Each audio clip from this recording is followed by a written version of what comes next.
कुंवारे मर जाना, लेकिन ये 3 लक्षणों वाली स्त्रियों से विवाह कभी मत करना, नहीं तो जीवन नर्क बन जाएगा। दोस्तों, एक समय की बात है, भगवान भोले बाबा माता पार्वती आकाश लोक का भ्रमण करके समुद्र के किनारे एक स्थान पर आकर रुके। तभी भगवान भोले बाबा माता पार्वती से कहते हैं, हे देवी, आज के इस कलयुग का समय बहुत ही बदल चुका है। तभी माँ पार्वती कहती है, हे प्रभु, आप ऐसा क्यों कह रहे हो? तभी भगवान भोले बाबा कहते हैं, हे देवी, इस कलयुग का समय इतना बदल गया है कि आजकल की स्त्रियां और आजकल की लड़कियां बहुत स्वार्थी बन चुकी है, क्योंकि स्त्रियां अपने स्वार्थ के लिए कुछ भी करने के लिए तैयार हो जाती है। जो काम उन्हें कदापि नहीं करना चाहिए, वह स्वार्थ के प्रति स्त्रियां कर बैठती है। फिर माता पार्वती कहती है, हे प्रभु, मैं आपकी इन बातों से सहमत नहीं हूँ। स्त्रियां कैसे स्वार्थी हो सकती है? स्त्रियों को तो ब्रह्मदेव ने बहुत सोच समझकर बनाया है। आप नारी जाति की बुराई कर रहे हैं। तभी बाबा भोले बाबा कहते हैं, नहीं देवी, आप हमारी बातों पर विश्वास करो।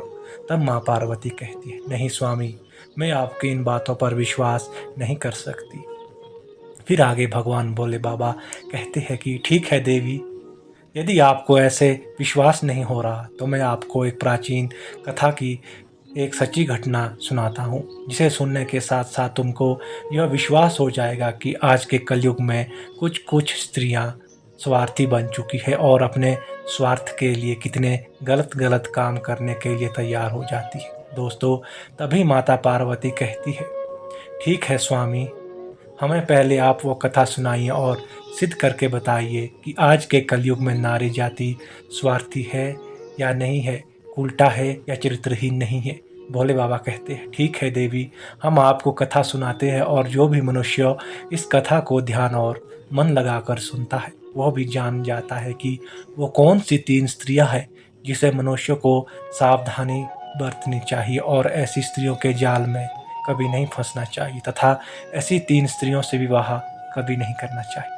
यदि कोई पुरुष बिना सोचे इन महिलाओं से विवाह करता है तो उसे रोना पड़ सकता है और 3 स्त्रियों से विवाह करने वाले पुरुष के घर में सदैव दरिद्रता वास रहती। भोले बाबा माता पार्वती को कथा सुनाना आरंभ करते और कहते हैं, हे देवी, एक समय की बात है, किसी नगर में 3 मित्र रहते थे। एक राजा का लड़का था जो राजकुमार था, एक बनिया का लड़का था और एक साहूकार का लड़का था। तीनों मित्र थे।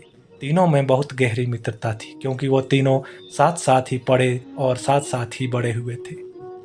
राजा का लड़का था जो वो राजकुमार था, उसकी शादी भी हो चुकी थी।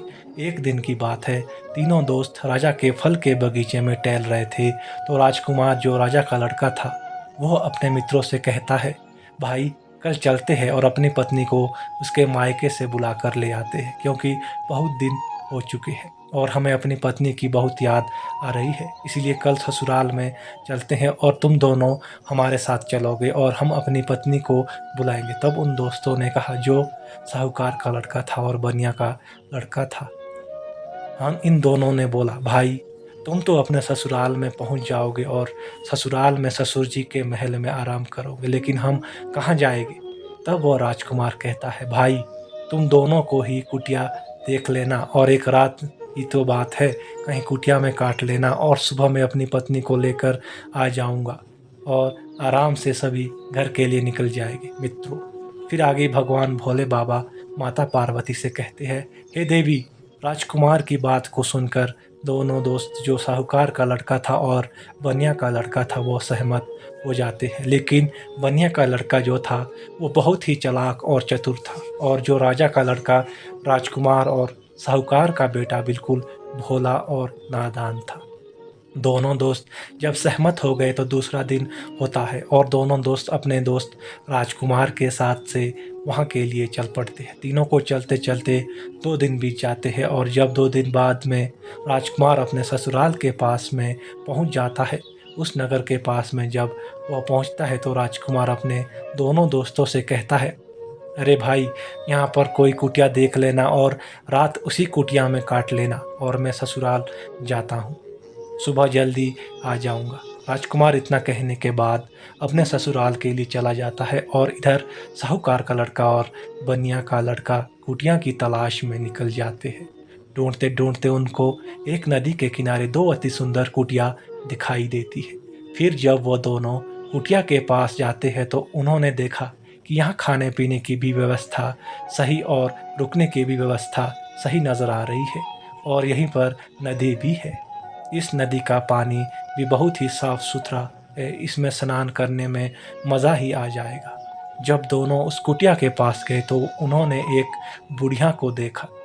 उस बुढ़िया के पास में जाकर कहने लगे, हे माता, हम इस कुटिया में एक रात व्यतीत करने के लिए आए हैं और हम दोनों सुबह चले जाएंगे। हमारे लिए इस कुटिया में जगह दे दो जो हम रात सही से काट सकें। दोनों दोस्तों की बातों को सुन कर के वो बुढ़िया जो थी वो कहने लगी, देखो बेटा, चाहे कहीं भी रुक जाओ लेकिन यहाँ कभी भी मत रुकना, लेकिन इस कुटिया में आप लोग ना रुके, इस कुटिया में आप रात ना गुजारे। तब दोनों दोस्तों ने पूछा, ऐसा क्यों माता? तब बुढ़िया माँ कहती है, मेरे पुत्र, इसमें अगर आप रुके तो आप जिंदा नहीं बचोगे, तुम्हारी मृत्यु हो जाएगी। मित्रों, फिर आगे भगवान भोले बाबा माता पार्वती से कहते हैं, हे देवी पार्वती। इस तरह से वो बुढ़िया जो थी साहूकार के लड़के और बनिया के लड़के को समझा रही थी। तब तक एक बहुत ही सुंदर लड़की, एक बहुत सुंदर युवती उस कुटिया से निकलकर दरवाजे के पास खड़ी हो जाती है। तभी उस साहूकार के लड़के की नज़र उस लड़की पर पड़ जाती है। साहूकार के लड़के ने जब उस सुंदर युवती को देखा तब उस पर मोहित हो गया और उसके साथ रात में रुकने के लिए तैयार हो गया और उतावला होने लगा कि किसी ना किसी तरीके से हम इसके साथ आज रात गुजार लें। इधर वो बुढ़िया समझाती रही लेकिन साहूकार का लड़का नहीं माना। साहूकार का लड़का वो अपने दोस्त से कहता है, हे दोस्त, यदि तुम्हें कहीं जगह मिल जाए तो तुम भी रुक जाना, लेकिन हम तो इसी लड़की के साथ में ही रुकेंगे। इतना कहने के बाद वो साहूकार का लड़का जो था उस सुंदर युवती के साथ में रुकने के लिए वो कुटिया के अंदर चला गया और उस कुटिया के अंदर जाकर देखा तो हाल जैसा एक कमरा था, उसमें वह बहुत सुंदर ही युवती के साथ में साहूकार का बेटा चला जाता है। इधर रात हो चुकी थी और सोने का भी वक्त कुछ समय में होने वाला था।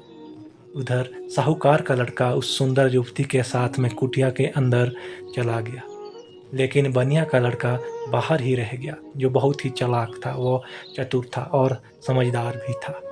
बनिया के लड़के ने उसे बहुत रोका भी, लेकिन वो नहीं माना। अब तो वह जो बनिया का लड़का था वह बुढ़िया के पास फिर से जाता है और कहता है, हे बूढ़ी माँ, मैं आपकी बात को समझा नहीं। आपने कहा कि इस कुटिया में जो रुकेगा उसकी मृत्यु हो जाएगी और वह सुबह जिंदा लौट कर नहीं आएगा। इसका क्या कारण है, आप बताने की कृपा करें। फिर वह बुढ़िया कहती है, बेटा, तुम उसे रोक रहे थे लेकिन तुम्हारा दोस्त नहीं माना। मुझे डर है कि वह सुबह आपको जिंदा नहीं मिले। बनिया का लड़का कहने लगा, वही तो मैं आपसे जानना चाहता हूँ माता, बात क्या है, खुल कर बताओ। तब वो बुढ़िया माँ कहती है, बेटा, ये जो सुंदर युवती आपके दोस्त ने देखी, इसके साथ वो अंदर चला गया। ये सुंदर युवती जो है एक वैश्या है और नागिन है। यह रात में अपना रूप बदल लेती है और जिसके साथ ये रात में रुकती है उसी को डस लेती है और उसको खा लेती है। इसलिए हमको डर है, क्योंकि आज तक जो भी इस कुटिया में अंदर गया है वो जिंदा लौटकर नहीं आया। मित्रों, आगे भगवान भोले बाबा कहते हैं कि हे देवी पार्वती। वह बनिया का लड़का यह सुनकर के घबरा गया और कहने लगा, हे बूढ़ी माँ, हमें कोई रास्ता बताओ जिससे हम अपने मित्र को बचा सके। तो बूढ़ी अम्बा कहती है कि बेटा, मैं तुम्हें एक लाठी देती हूँ, यह चमत्कारी है। अगर तुम उस नागिन का वध कर सको तभी तुम्हारा दोस्त बचेगा। बन्नी का लड़का समझदार और चतुर था, वह तैयार हो गया और कहने लगा, माता, लाइए लाठी दीजिए, मैं अपने दोस्त की जान ज़रूर बचाऊंगा, चाहे हमारी जान ही क्यों न चली जाए। फिर वह बुढ़िया बनिया के लड़के को एक लाठी देती है और वह चुपके से कुटिया के अंदर चला जाता है, जहां उसका दोस्त साहूकार का बेटा उस वैश्या के साथ एक ही बिस्तर पर समागम कर रहा था। वहीं पास में एक वह कोने में चुपके से खड़ा हो जाता है और इंतज़ार करने लगता है कि कब यह नागिन का रूप धारण करे और हम इसको मारें। दोस्तों, आधी रात का समय हो गया, तभी वो सुंदर युवती जो नागिन थी वो अपना रूप बदली और जैसे ही साहूकार के लड़के को काटने वाली थी तो उसका दोस्त बनिया का लड़का लाठी लिए तो खड़ा ही था। फिर वह लड़का लाठी से पीटकर उस नागिन का वध कर दिया और वह सुंदर युवती मर गई। फिर इस तरीके से उसने अपने दोस्त की जान बचा ली और उस मरी हुई नागिन को उसी चारपाई के नीचे रख दिया एवं छिपा दिया। मित्रों, आगे भगवान भोले बाबा माँ पार्वती को कथा सुनाते हुए कहते हैं, हे देवी, वो बनिया का लड़का जो था इतना काम करने के बाद, अपने दोस्त की जान बचाने के बाद उस कुटिया से बाहर निकल आता है और जब बाहर निकलता ही है तो उसने क्या देखा कि एक सुंदर स्त्री है, वो जंगल की तरफ जा रही है। उसने देखा और विचार किया कि यह सुंदर स्त्री इस रात को जंगल में इतनी कहाँ जा रही है, हमें देखना चाहिए, इसके पीछे पीछे जाना चाहिए और यह जानकारी लेनी चाहिए कि यह कहाँ जा रही है। वह बनिया का लड़का जिसके हाथ में लाठी थी, जिसने नागिन का वध किया था, वह उस सुंदर स्त्री के पीछे चल दिया और वह बनिया का लड़का सोचता हुआ जा रहा था कि देखे तो यह स्त्री कहाँ जा रही है। वह स्त्री चलती चलती एक जंगल में एक साधु का आश्रम था और वह स्त्री साधु के आश्रम पहुंच गई और जाकर उससे मुलाकात की और वह सारा नज़ारा बनिया का लड़का दूर से देख रहा था। जब उसका जाने का समय हुआ तो साधु से मिलने के बाद फिर वह सुंदर स्त्री हाथ जोड़कर कहने लगी, आज तो मेरी आपसे आखिरी मुलाकात है। साधु ने कहा, वो क्यों? तो वह सुंदर स्त्री जवाब देती है, हमारे पति हमें लेने के लिए आ गए हैं और अभी हमारे घर पर ठहरे। कल मैं अपने पति के साथ ससुराल चली जाऊंगी। आज के बाद फिर मैं आपसे मिलने नहीं आऊँगा। तब साधु कहने लगा, रोज़ाना तो तुम हमारे पास समागम के लिए आती हो, लेकिन अब हमें धोखा देकर जा रही हो और कह रही हो कि हमने पति के साथ जा रही हूँ। तब वह सुंदर स्त्री जवाब देती है, कहती है, हाँ, मेरा पति मेरे घर पर ठहरा हुआ है और कल मैं ससुराल चली जाऊंगी, मुझे माफ़ करना। अब मैं आज के बाद आपके पास मिलन के लिए नहीं आ पाऊंगी। फिर उस सुंदर स्त्री की बात को सुनकर साधु को गुस्सा आ जाता है और साधु जो है गुस्से में उसकी नाक काट देता है और जब उसकी नाक कट जाती है तो उसे पीड़ा होती है और वह पीड़ा को सहन ना कर सकी और चिल्ला सकी, अपने घर को भाग गई। इधर वो बनिया का लड़का सारी बातें सुन रहा था और यह नज़ारा देख रहा था। उस बनिया के लड़के को भी यह देख बहुत गुस्सा आ गया और वह गुस्से में लाठी लेकर जब उस साधु को मार देता है, उसकी हत्या कर देता है और उसको मार करके वहाँ से तुरंत वो भाग जाता है और आगे चलते चलते उसे एक मंदिर दिखाई देता है। उसी मंदिर में जा कर के वो डर के छिप जाता है। फिर सोचता है कि हे भगवान, इस दुनिया में ये हो क्या रहा है। अब इधर जो वो लड़का मंदिर के अंदर बेचारा चुपचाप छुपा हुआ था, फिर वहीं पर कुछ चोर आ जाते हैं और जो मंदिर के बाहर से हाथ जोड़ करके कहता है, हे देवी माँ, हम चोरी करने के लिए जा रहे हैं और अगर हमारी चोरी सफल हो जाए तो हमें ना पकड़े जाए तो कल हम आपके लिए बलि देंगे और उसकी बलि चढ़ाएंगे। इतना कहने के बाद वो चोर अपनी चोरी करने के लिए चले जाते हैं और जो अंदर बनिया का लड़का छिपा था, उसने जब चोरों की बात सुनी तो उसके पैरों तले ज़मीन खिसक गई और वो कहता है, यह क्या है? यहाँ भी एक हत्या होने वाली है। हे भगवान, यह हो क्या रहा है? दोस्तों, वो बनिया का लड़का विचार करता है, चाहे कुछ भी हो जाए लेकिन मैं राजा की लड़की की बलि नहीं देने दूंगा। यह सोच करके वो मंदिर में छिप गया। इधर क्या होता है कि वो स्त्री जो थी, जिसका नाक साधु ने काटी थी, वो अपने घर पहुंच जाती है और रोना धोना बंद कर देती है।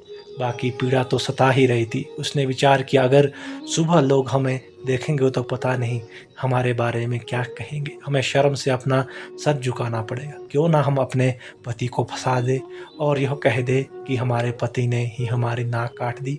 मित्रों, फिर आगे भगवान भोले बाबा माता पार्वती से कहते हैं, हे देवी पार्वती, सुबह सवेरे होने वाला था और जैसे ही थोड़ा प्रकाश होने को था तभी वो स्त्री चिल्लाने लगी और कहती है कि देखिए, हमारे पति ने हमारी नाक काट दी है। फिर घर वाले जो थे वो एकदम भाग करके आते हैं और उसके पति को बंदी बना लेते हैं और जो वो राजकुमार था, जो राजा का लड़का था, उसको पकड़ लेते हैं और पकड़ करके वहाँ के राजा के पास पेश कर देते हैं। फिर राजा को सारा वृतांत सुना देते हैं। फिर राजा उन सारी बातों को जान करके उसे कैद खाने में डाल देता है। मित्रों, आगे भगवान भोले बाबा माता पार्वती से कहते हैं, हे देवी, अब आप आगे की कथा सुनिए कि क्या होता है। इधर पूरा दिन व्यतीत हो गया। उसका दोस्त जो बनिया का लड़का था पूरा इधर गुम हो गया था, और जब रात हो गई तब उसी मंदिर में जा कर के छिप कर के बैठ गया, क्योंकि उसे मालूम था कि जो चोर राजा की लड़की को पकड़ करके ज़रूर लाएगा इधर, लेकिन मैं उसकी हत्या नहीं होने दूंगा। जब रात हो गई तो मंदिर में जा कर के लाठी लेकर छिप कर बैठ गया, और इधर आधी रात जब होती है तभी वो चोर की राजा की लड़की को लाते हैं और मंदिर के बाहर बैठ जाते हैं। कुछ देर बैठ कर के बातें करते हैं और कहते हैं, देवी माँ ने हमारी बातें सुन ली है, कितनी बढ़िया, हमें चोरी करवा, हम पकड़े भी नहीं गए और बहुत माला माल हो गए, क्योंकि हमने बहुत माल लूटा है। इस तरीके की बातें कुछ देर करते रहे। फिर उनमें से एक, देख भाई, अब उस लड़की को जल्दी से ले जा और देवी माँ के सामने उसका सिर काट दे और उसकी बलि चढ़ा दे, माता को खुश कर दे। तो उन चारों में से एक राजा की लड़की को पकड़कर मंदिर के अंदर जाता है, देवी माँ की मूर्ति के समक्ष आता है और उस लड़की का सिर काटने के लिए जैसे ही वो चोर तैयार होता है तो बनिया का लड़का तो पहले से ही लाठी लेकर बैठा था। वह चोर राजा की लड़की का सिर नहीं काट पाया, उसकी बलि नहीं चढ़ा पाया, क्योंकि उससे पहले ही बनिया के लड़के ने उसका सिर पर चोट मार दिया और उसे मारकर वहीं गिरा दिया, उसकी लाश बगल में रख दी। फिर उन चारों में से चोर कहता है, देख भाई, वो हमारा एक साथी गया है, वो अभी तक लौट करके नहीं आया है। अरे तू जा और देख करके कहीं वो बलि चढ़ा पाया है कि उसके जाल में तो नहीं फंस गया। फिर जैसे ही दूसरा अंदर आता है और वो बनिया का लड़का तैयार बैठा हुआ था, उसको भी वहीं मार दिया। कहने का मतलब यह है कि इसी तरीके से उस बनिया के लड़के ने जितने भी चोर थे सारे चोरों को बार बारी करके मार देता है और उस राजा की लड़की को निर्भय कर देता है। और उसके बाद में वह बनिया का लड़का राजा की लड़की को कहता है कि चलो, हम तुम्हारे घर तुम्हें छोड़ कर आते हैं। फिर राजा की लड़की घबराई हुई थी, उस बनिया के लड़के के साथ में चल जाती है, और इधर राजा की जो लड़की थी वो बनिया के लड़के से प्रेम करने लगती और कहने लगी, हम आपसे विवाह करना चाहते हैं। फिर बातों ही बातों में वो दोनों राजा के महल पर पहुँचे, और महल के पास जैसे ही पहुँचा तो बनिया का लड़का ने मना कर कहा कि मैंने तुम्हारी रक्षा की है, इसका मतलब यह नहीं कि मैं तुमसे विवाह करूँगा, मैं ऐसा कदापि नहीं कर सकता। राजा की लड़की को गुस्सा आया और कहने लगी, अगर तुम हमारे साथ विवाह नहीं करेंगे तो मैं आपको जेल में बंद करवा दूँ। बनिया का लड़का कहने लगा, जैसी आपकी मर्जी, लेकिन मैं शादी नहीं करूँगा। मित्रों, फिर आगे भगवान भोले बाबा माता पार्वती से कहते हैं, हे देवी, वह राजा की लड़की तभी महल के पास खड़ी होकर चिल्लाती है और कहती है, बचाओ, यह हमको पकड़कर ले जाना चाहता है और यह हमारी इज्जत भी लूटना चाहता है। यह बात सुन कर के तभी राजा के लड़के वहाँ सैनिकों ने सुना, तो सैनिकों ने भाग करके उस बनिया के लड़के के पास आए और उसे पकड़ लिया और राजा के दरबार में ले जाकर राजा के सामने पेश कर दिया और कहा कि हे महाराज साहब, आपकी लड़की की इज्जत लूटना चाहता था, यह आपकी लड़की को पकड़ करके ले जाना चाहता था। वो तो आपकी लड़की चिल्लाने लगी, इसलिए मैंने बचा लिया। अगर वो नहीं चिल्ला पाती तो यह आपकी लड़की की इज्जत के साथ खिलवाड़ कर लेता। यह सुनने के बाद राजा को क्रोध आ गया और उसने पकड़ करके उस बनिया के लड़के को कैद खाने में डलवा दिया। उसके दोनों दोस्त भी वहाँ मौजूद थे, साहूकार का लड़का और राजा का लड़का था, वो दोस्त भी वहाँ मिले। साहूकार के लड़के को कुटिया वालों ने पकड़वा दिया, क्योंकि उसने एक वैश्य सुंदर युवती का वध किया, इसलिए वह भी वहाँ कैद खाने में मौजूद था। अब तीनों दोस्त जेल में जा कर के मिल जाते हैं और एक दूसरे के साथ में वहाँ बैठ जाते हैं। फिर एक अगला दिन हुआ और राजा दरबार में तीनों को बुलाता है। जब तीनों को राजा ने पकड़ करके कैद खाने में डाल दिया था, फिर उन्हें सज़ा सुनाने का समय आ जाता है। लेकिन दरबार में जब राजा ने साहूकार का लड़का और वैश्य का लड़के का वध सुनाया, उसके पास में बुलाया और उसने कहा कि क्यों रे, तेरा क्या नाम है, कहाँ का रहने वाला है? तब वो लड़का कहने लगा कि मैं साहूकार का बेटा हूँ। राजा कहने लगा, यह तुमने वैश्य का वध क्यों किया, उसे क्यों मारा है? इधर उस साहूकार के लड़के को तो कुछ भी मालूम नहीं था, तो वो राजा को बता सके कि उसने नहीं मारा, कि वैश्य का वध किसने किया। वैश्य का वध साहूकार के लड़का ने किया था, उसे मालूम ही नहीं था, क्योंकि वो नींद में था। राजा ने फिर पूछा, चुपचाप क्यों खड़ा है, बता कि तूने उस वैश्य का वध क्यों किया। तब वह साहूकार का लड़का तो नहीं बोल पाया, लेकिन जो बनिया का लड़का था वो कहने लगा, क्षमा महाराज, मैं बताता हूँ, जो बीच में हमको बोलना पड़ रहा है, इसे कुछ मालूम नहीं है। इसमें वैश्य का वध नहीं किया, क्योंकि वैश्य का वध मैंने किया है। राजा कहने लगा, तो तू ही बता, तूने क्यों मारा। तब वह बनिया का लड़का कहता है, हे महाराज, हम अपने दोस्त के साथ में इसी साहूकार के लड़का के साथ में कुटिया में रुकने के लिए एक रात गुजारने के लिए गए थे, और एक बूढ़ी माँ ने मना किया, इसके अंदर नहीं रुको, क्योंकि जो रुकेगा वो सुबह जिंदा नहीं बचेगा। लेकिन यह हमारा दोस्त नहीं माना, और उसने सुंदर वैश्या को देख कर के रात गुजारने का मन बना लिया था। मुझे उस बुढ़िया के द्वारा मालूम हुआ कि यह नागिन है, और यह नागिन के रूप में आकर के इसको डस लेगी। इसीलिए तब मैं लाठी लेकर के अपने इस दोस्त की ज़िंदगी बचाने के लिए, जहाँ यह पलंग पर वैश्य के साथ सोया हुआ था, वहीं एक कोने में जाकर के बैठ गया। और जैसे ही उस वैश्या के रूप बदला, नागिन बन करके इस दोस्त को खाने के लिए आई, तो मैंने तुरंत उसको मार दिया। अगर आपको विश्वास नहीं है तो जहाँ पलंग पड़ा है, मैंने उसके नीचे उस नागिन का शरीर रखा हुआ है, आप देख लीजिए मित्रों। तब राजा ने अपने सैनिकों को भेजा, और वह सैनिकों ने जाकर के वहाँ मरी हुई नागिन पाई, और आकर के सारी बात राजा को बताया कि सत्य है महाराज।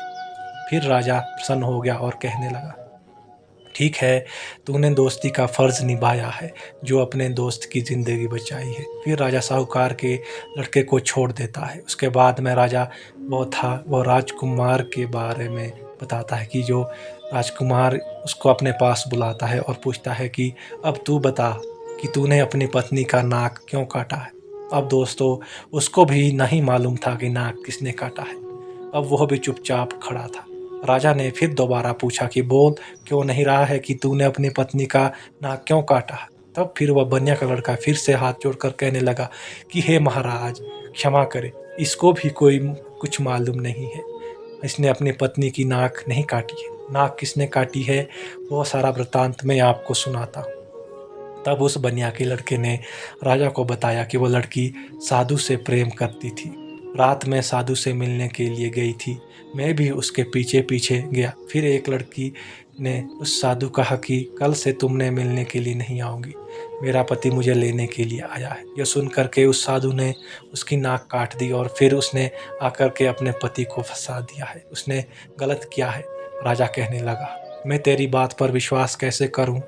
उस बनिया ने लड़के ने कहा, महाराज, सैनिकों को भेजिए जहां उस साधु का आश्रम है, देख लीजिए कि मैंने साधु का वध कर दिया है। फिर सैनिक जाते हैं आश्रम पर, उस मरे हुए साधु को देखते हैं, तो आकर के राजा को बताते हैं कि महाराज, बात सत्य है।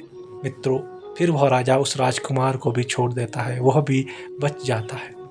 मित्रों, आगे भगवान भोले बाबा माता पार्वती को कथा सुनाते हुए कहते हैं, हे देवी, अब आई बारी उसी बनिया के लड़का की, जिसने राजा के सामने अपने दोस्तों की ज़िंदगी बचाई। राजा का उस बनिया के लड़के से बोलता है कि तूने तो अपने दोस्त को बचा दिया, लेकिन अब तू बता कि तू हमारी लड़की को पकड़ कर क्यों ले जाना चाहता था, उसके साथ में बलात्कार क्यों करना चाहता था, उसकी इज्जत का खिलवाड़ क्यों करना चाहता था। अब तू नहीं बचेगा। वो बनिया का लड़का कहता है कि हे महाराज, क्षमा करें, यह आपकी लड़की जो है ना, हमको गलत फंसाया है। आपकी लड़की की बलि चढ़ाने के लिए कुछ चोर इसको पकड़ कर ले गए थे। मैं उसी मंदिर में था, मेरे हाथ में वही एक जादुई लाठी थी, क्योंकि मैं साधु को मार करके उसी मंदिर में छिपा हुआ था, और आपकी लड़की को मारने के लिए चोर अंदर आए, मैंने उनको बारी बारी मार दिया। दूसरा आता है, उसको भी मार दिया। इस तरीके से जितने भी चोर थे मैंने सबको मार दिया, और सभी मंदिर में ही पड़े हुए हैं। अगर विश्वास नहीं है तो सैनिकों को भेज कर देख लीजिए। फिर तो वही हुआ। सैनिक जाते हैं मंदिर के पास। मंदिर में जा कर के देखते हैं तो उन चोरों की लाशें पड़ी थी। तो सैनिकों ने आकर के सारी बात राजा को बता दी कि कहा महाराज, बात सत्य है, आपकी लड़की की रक्षा इसी ने की है। इसने आपकी लड़की की इज्जत से खिलवाड़ नहीं किया और ना ही इज्जत लूटने की कोशिश की है। वो बनिया का लड़का कहता है, हाँ महाराज, मैं आपकी लड़की को पकड़कर क्यों ले जाऊंगा। और सुनिए महाराज, चोरों से बचा करके जब लड़की को राजमहल छोड़ने के लिए आ रहा था, तब आपकी पुत्री ने हम पर प्रसन्न हो गई और प्रेम करने लगी और विवाह करने का प्रस्ताव करने लगी। मैंने कहा मैं ऐसा कदापि नहीं कर सकता। मैंने जिस लड़की की रक्षा की है और उसके बदले में मैं उसे विवाह करूं, ये मेरी इज्जत के खिलवाड़ है। मैं ऐसा कभी नहीं कर सकता। मैंने उसे मना किया तो उसने कहा, अगर तुम हमसे विवाह नहीं करोगे तो हम अपने पिता से कहकर तुम्हें फांसी में चढ़ा देंगे। और उसने वही किया। बनिया के लड़के की बात को सुनकर राजा जो था उसका चेहरा शर्म से नीचे झुक जाता है। तो तब वो उस बनिया के लड़के को आज़ाद कर दिया और माफ़ी मांगी कि जाओ बेटा, तुम आज़ाद हो, तुम्हारी कोई गलती नहीं है। इस तरीके से वो बनिया का लड़का जो था अपने दोस्तों को बचा लेता है और खुद भी बच जाता है। और तीनों दोस्त हंसते हंसते अपने नगर में चले आते हैं और आराम से फिर वहीं रहने लगते हैं। मित्रों, फिर आगे भगवान भोले बाबा माँ पार्वती से कहते हैं कि देवी, आपने देख लिया है ना कि इस तरीके से नारी जाति स्वार्थी बन चुकी है और अपने स्वार्थ के लिए गलत से गलत काम के लिए भी तैयार हो जाती है। और उसे गलत काम के लिए चाहे कुछ भी करना पड़े, चाहे कितने भी कष्ट झेलने पड़े, चाहे किसी की भी ज़िंदगी से खिलवाड़ क्यों ना करना पड़े, लेकिन ऐसी स्त्रियां नहीं रहती पीछे। मित्रों, फिर आगे भगवान भोले बाबा के द्वारा कथा सुनाने के बाद माता पार्वती चुप हो जाती है। उसके बाद में भगवान भोले बाबा कहते हैं, हे देवी, इसीलिए तो मैं मनुष्यों को कहता हूँ कि चाहे भूखे में रह जाना, लेकिन इन 3 लक्षणों वाली स्त्रियों के साथ कभी विवाह मत करना, तथा इन 3 लक्षण वाली स्त्रियों से कभी भी बात मत करना। मित्रों, आगे भगवान माता पार्वती से कहते हैं, माता पार्वती भगवान भोले बाबा से कहती है, हे प्रभु, मुझे विस्तार से बताइए। तभी भगवान भोले बाबा कहते हैं, हे देवी, पहली स्त्री वो होती है जो अपने पति के होते हुए भी पराये पुरुषों से प्रेम करे और पराये पुरुषों से छुप छुप के मिलन करे, उससे अपने पतिव्रता धर्म को भूल जाए और उसके साथ में हवस का शिकार बन जाए। तो ऐसी स्त्रियों से पुरुषों को हमेशा बचना चाहिए और ऐसी स्त्रियों से दूरी बनाए रखना। दूसरी स्त्री वो है जो एक स्त्री तो है लेकिन वेश्यावृत्ति की तरह ज़िंदगी गुजार रही है, नागिन की तरह रह रही है। अब उसे अपने हवस की इच्छा पूर्ति के लिए चाहे अपने पति का ही कत्ल क्यों ना करना पड़े, लेकिन वह कर बैठती है और नागिन की तरह अपने पति को नस करके उसे मार डालती है। तो ऐसी वेश्यावृत्ति के लक्षण वाली जो स्त्रियां हैं, इनसे दूर रहना चाहिए, इसमें कदापि विवाह नहीं करना चाहिए। और तीसरी स्त्री वो है जिसकी जान अगर कोई बचाए और वो मरने के लिए जा रही हो और अगर अपनी कोई जान बचा ले और ऐसे में वो मदद करने वाले को ही झूठ बोलकर फंसा दे और उसी की मददगार से विवाह की इच्छा करे, उसी से दुर्व्यवहार करने की इच्छा करे और फिर उसको झूठा फंसा करके उसको मरवा डाले या उसे जेल में बंद करवा दे या उसे सज़ा दिलवाए, तो ऐसी स्त्रियों से भी हमेशा बच के रहना। इनका कोई भरोसा नहीं होता कि वो किस वक्त तुम्हारी ज़िंदगी को ले बैठे। फिर आगे भगवान भोले बाबा कहते हैं, हे देवी पार्वती, मनुष्यों को अपने जीवन में कुंवारा रह लेना चाहिए, लेकिन ये 3 लक्षणों वाली स्त्रियों से पुरुषों को हमेशा दूर रहना चाहिए और बच के रहना चाहिए। जो भी मनुष्य इन 3 लक्षणों वाली स्त्रियों से दूर रहता है, यह एक अमीर आदमी बनना चाहता है और कभी भी अपने जीवन में फंसना नहीं चाहता, वो कभी भी अपनी ज़िंदगी में दुखी नहीं रहना चाहता और उसे कभी भी ज़िंदगी में रोना नहीं पड़ता है, पछताना भी नहीं पड़ता है, तो वो स्त्रियों से दूर रहे। मित्रों, इस प्रकार से भगवान भोले बाबा ने माता पार्वती को बताया कि मनुष्यों को अपने जीवन में कौन सी स्त्रियों से दूर रहना चाहिए और उनसे कदापि विवाह करने की इच्छा जाहिर नहीं करनी चाहिए। मित्रों, अगर यह कहानी आप लोगों को पसंद आई हो तो कमेंट बॉक्स में हर हर महादेव लिखकर वीडियो को लाइक करके चैनल को सब्सक्राइब करें, बेल आइकन पर प्रेस करें, जिससे आप सभी को प्राचीन कथा और कहानियों की जानकारी सबसे पहले प्राप्त हो सके। मित्रों, वीडियो को देखने के लिए आप सभी का दिल से धन्यवाद।